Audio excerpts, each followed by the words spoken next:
السلام علیکم دوستو، آج کی کہانی کا نام ہے کاہل شیر۔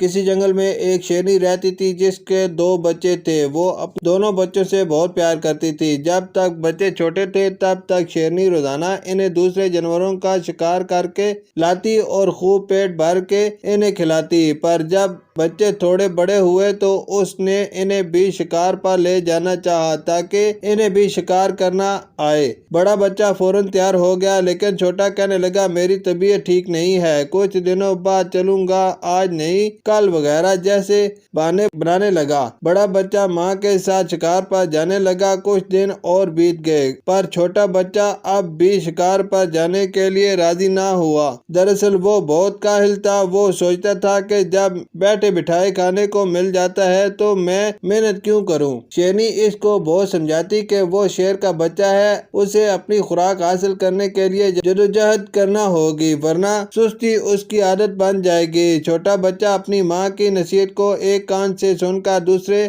سے نکال دیتا۔ وقت تیزی سے گزرتا گیا اور دیکھتے ہی دیکھتے شیرنی کے دونوں بچے بڑے ہو گئے۔ بڑا بچہ بہت پھرتیلا اور چست تھا، اس کے برعکس چھوٹا بچہ سست اور نکما ہی رہا۔ وہ اپنی ماں اور بڑے بھائی کے ٹکڑوں پر پل رہا تھا۔ ایک دن جنگل میں شکاری آیا اور اس نے شیرنی کو اپنی گولی کا نشانہ بنا دیا۔ بڑے بچے نے اس شکاری سے بدلہ لینے کی ٹھان لی، مگر شکاری جنگل میں غائب ہو چکا تھا۔ بڑا بچہ اپنے بھائی کے پاس واپس آیا اور اس نے کہا کہ دیکھو بھائی، ماں کے بعد تم میرے اپنے ہو۔ ہماری ماں اپنی کمزوری کے باعث جان گنوا بیٹھی۔ میں ڈرتا ہوں کہیں تمہاری سستی اور کاہلی تمہیں نقصان نہ پہنچا دے، اس لیے اب تم سستی چھوڑو اور میرے ساتھ شکار پر جایا کرو۔ یہ سن کر چھوٹا شیر غصے سے بھڑک اٹھا اور دھاڑ کر بولا تم مجھ سے حسد کرتے ہو، میری پرواہ مت کرو، مجھے خدا نے پیدا کیا ہے، وہی میری حفاظت کرے گا، وہی مجھے رزق دے گا۔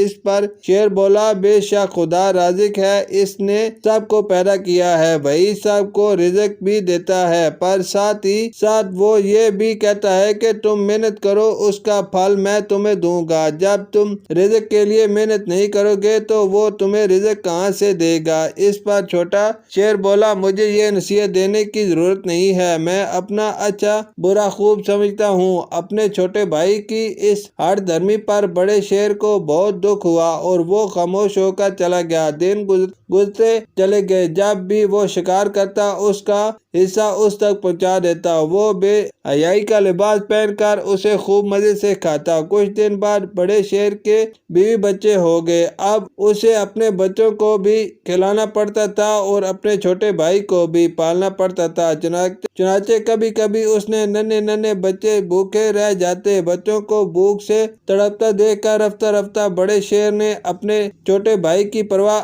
بری عادتوں سے تنگ آ کر اس کو اس کے حالات پر چھوڑ دیا۔ اب چھوٹا شیر بھوکا رہنے لگا، وہ کھا کر سست ہو گیا تھا۔ شکار کی اس میں ہمت نہ تھی۔ چھوٹے چھوٹے خرگوش، گیدڑ اور لومڑی جیسے جانور گزرتے وہ انہیں ہڑپ کر جاتا، پھر بھی اس کا پیٹ نہیں بھرتا تھا۔ آہستہ آہستہ وہ کمزور ہوتا گیا۔ ایک دن بھوکا چوہا اس شیر کے پاس سے گزرا، اس نے شیر کو مردہ سمجھا اور اس کے کان کتر کتر کر کھانے لگا۔ پیٹ بھر کر چوہا خوشی سے اپنے ساتھیوں کے پاس گیا اور انہیں خوشخبری سنائی۔ وہ سب بھی نعرہ لگاتے ہوئے اس پر چڑھ گئے اور من چاہے حصے سے گوشت نوچ نوچ کر کھانے لگے۔ اس طرح یہ کمزور اور چھوٹی سی جنگل کی مخلوق جنگل کے بادشاہ کو عبرتناک انجام تک لے گئے۔ سچ ہے کاہل کا حشر ہمیشہ برا ہوتا ہے۔ شکریہ۔